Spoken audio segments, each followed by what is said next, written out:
Dance and Trance in Bali is a brief but captivating ethnographic film shot in the late 1930s by renowned anthropologists Margaret, Mead and Gregory Bateson.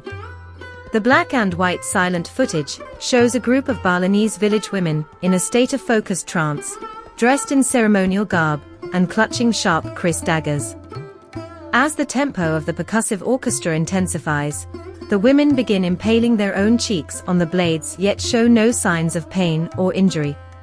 This climatic scene captures the essence of the film, showcasing the mystical and little documented practices of dance and spirit possession in Balinese Hindu culture. The film aimed to preserve spiritual traditions feared to be disappearing under colonialism through a sensory medium pioneered by Mead and Bateson. Controversy aside, Dance and Trance in Bali endures as a striking historical record of embodied folk ritual expressing core Balinese beliefs about divine embodiment, the porous borders between worlds, and the power of symbolic action. I have edited certain scenes in the film to adjust the framing and foreground the cultural practices being depicted. Out of respect for privacy and focus on the ritual context, I have made discrete edits to parts of the footage.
The little disciples of the witch danced and prepared to receive the witch's instructions.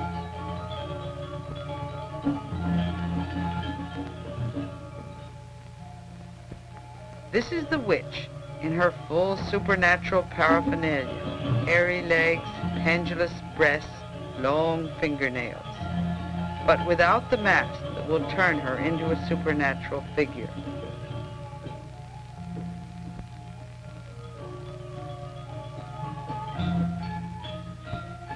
Beside her is her daughter, who has been rejected by the king of the country. In revenge for the slight to her daughter, she is now training her little novices to spread pestilence and death. Kneeling in front of her, they answer her instructions on how to spread plague.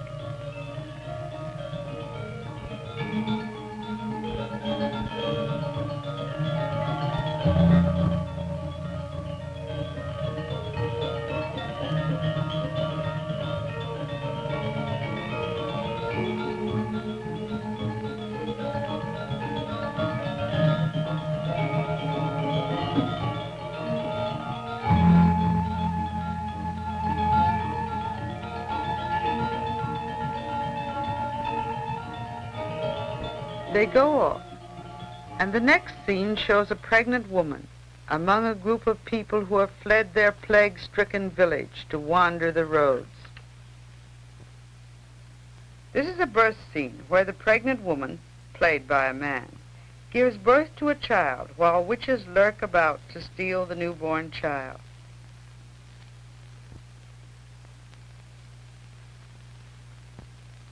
A doll, which is stolen by the witch child, tossed in the air, killed, and returned dead to its mourning relatives.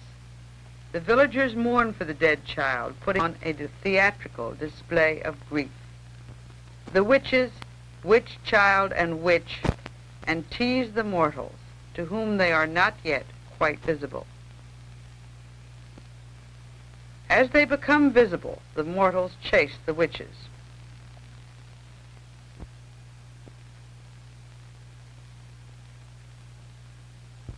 The witch child is caught and held by the hair, a demeaning gesture. In just a minute now, you will see the witch, in her supernatural form, at the gate of the temple, attacked by the emissary of the king, who fails to conquer her. She wears over her face a white cloth, the cloth in which a mother carries her baby.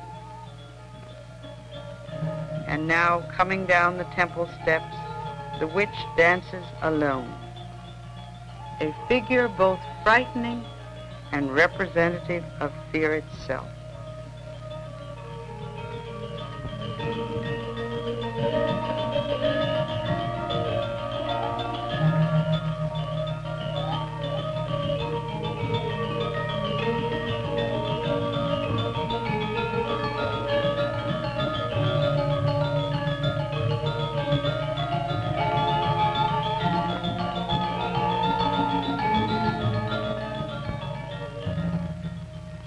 She bends back and gives a high, eerie laugh. These are the frightening witches into which the beautiful little girls of the ballet have been transformed.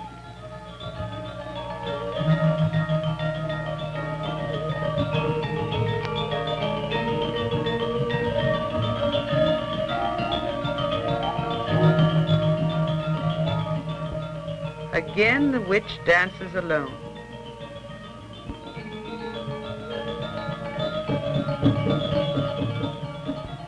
And here is the dragon, arrived to confront her. As she represents death, he represents life. And they have a long altercation in ancient ecclesiastical Javanese, while she holds him by his beard and scolds him. These are the dragon's followers, falling to the ground at the glance of the witch. Up again when she turns her back, down again when she looks at them. She trips through their ranks, runs away, and as her back is turned, up they get again. Rush to the attack, but as she turns, her glance forces them back, back, back, back. And she stands and laughs at them, laughs, and then turns away, indifferent. This is slow motion. Followers of the dragon advance, their krises raised in the air, ready for the attack.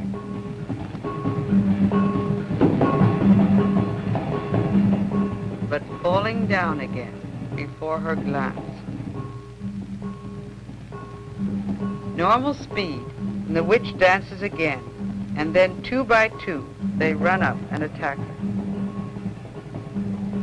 She doesn't resist. She is as limp as a rag doll, but overcome by her power, they fall.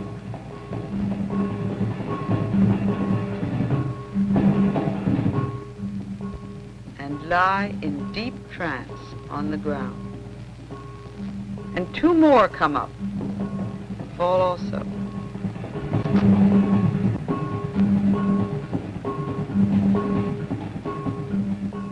Members of the trance club come and arrange them on the ground, while another pair attack the witch.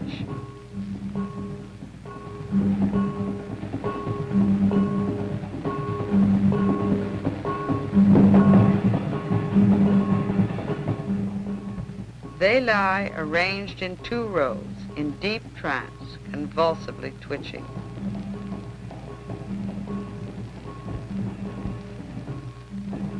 And the dragon comes back to revive them, walking between the rows, followed by his priest, who sprinkles the holy water over them. Revived, they go off stage, not out of trance, but in a somnambulistic state, in which they come back in, dancing.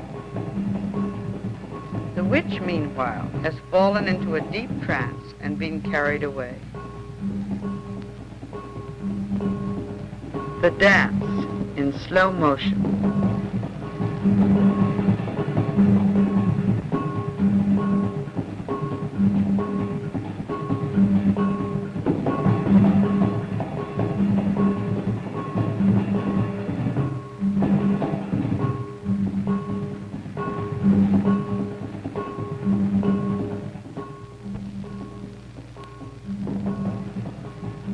Here come the women, also in a ballet formation. They do not attack the witch.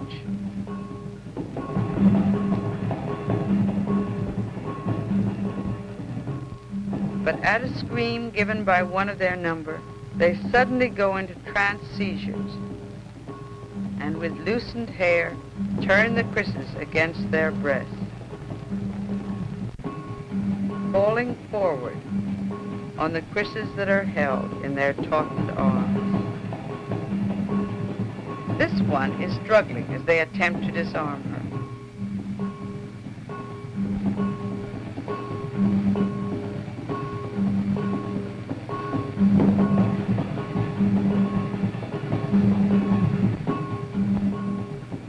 In the background, you see the men, also in trance seizures.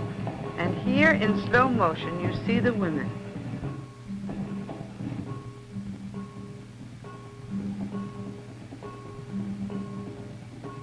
The fumes of the incense that is being carried among them to calm them blends with their loosened hair.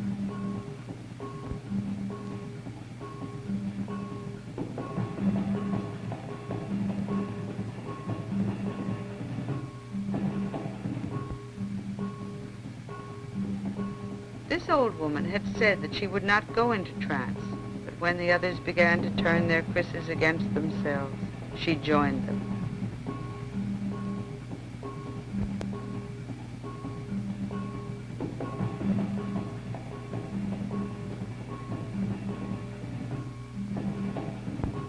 If anyone becomes too violent, they are disarmed.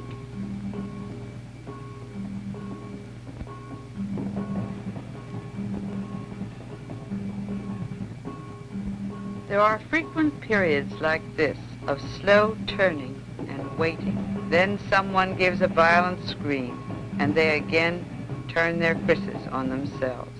The priest of the dragon moves among them, sprinkling holy water.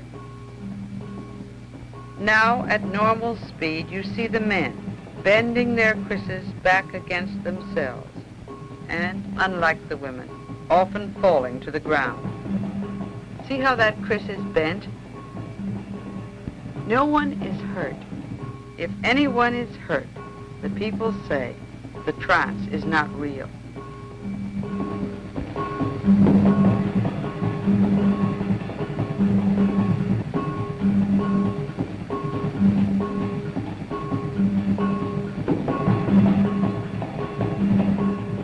A male trancer is being carried off into the temple in a stiff, cataleptic state. Another one is disarmed. A third puts his head into the dragon's mouth, and the dragon holds him by the hair to calm him.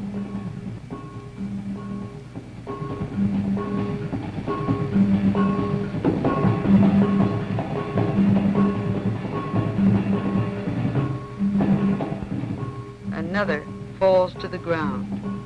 In a particularly violent seizure.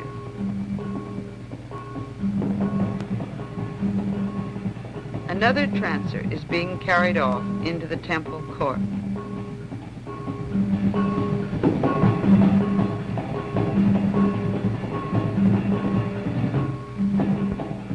And another. In slow motion again, you see the look of contorted, seeming agony on the face of this trancer.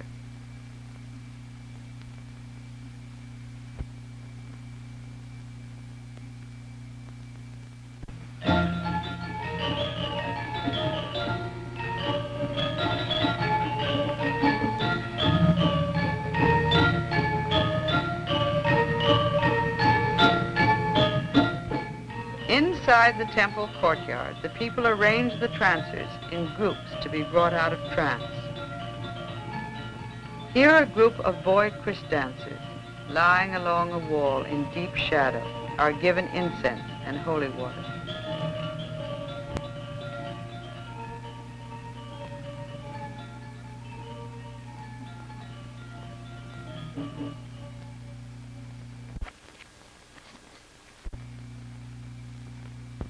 They pat the holy water on their chests and hair.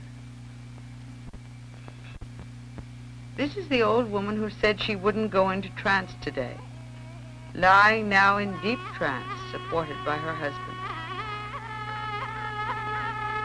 And another woman is being brought back to herself by having her hair done up. This one is still in deep trance, and children with anxious faces watch from the background.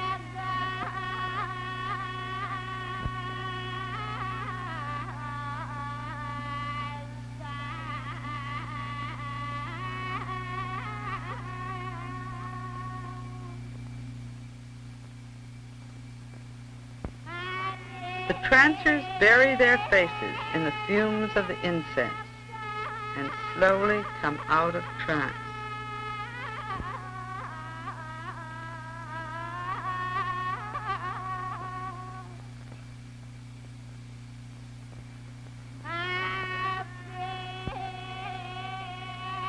Here is the old woman again, unwilling to come back to herself, remembering her dances.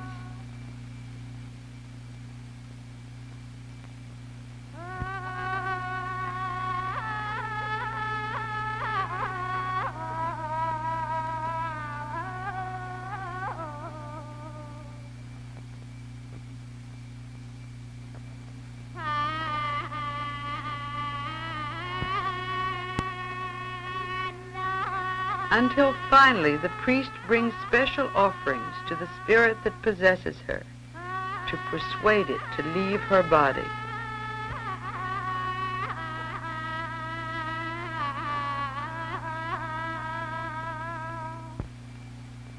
The priest lays his offerings of flowers and rice on the ground.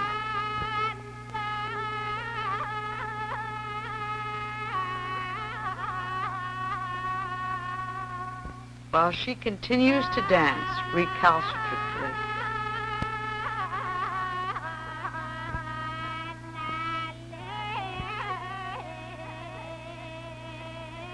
At last, she holds out her hands for the holy water as a sign that she is willing to come out of trance. A dog comes and eats the offerings that have been presented to the spirit.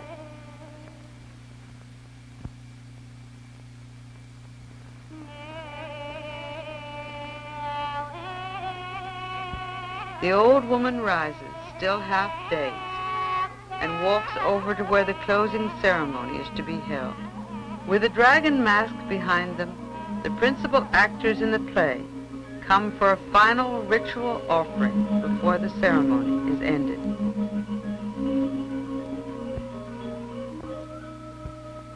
A chicken is brought, which is to be offered by the priest of the dragon.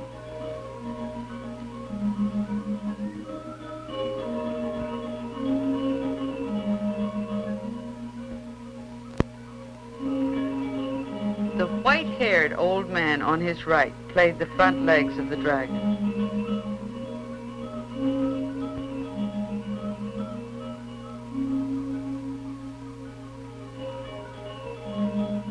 chicken is offered.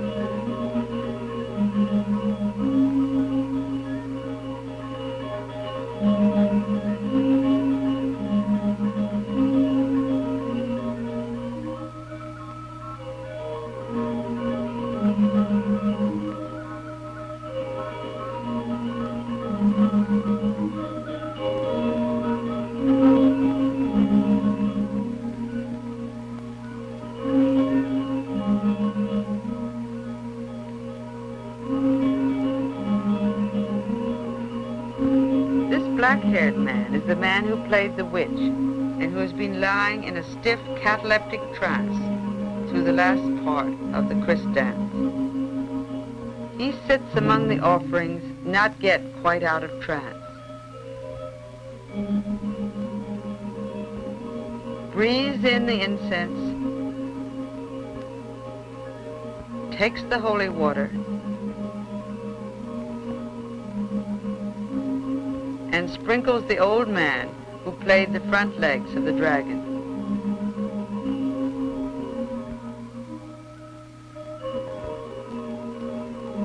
The ritual is finished. Here we see an old man just coming out of trance, not yet quite himself.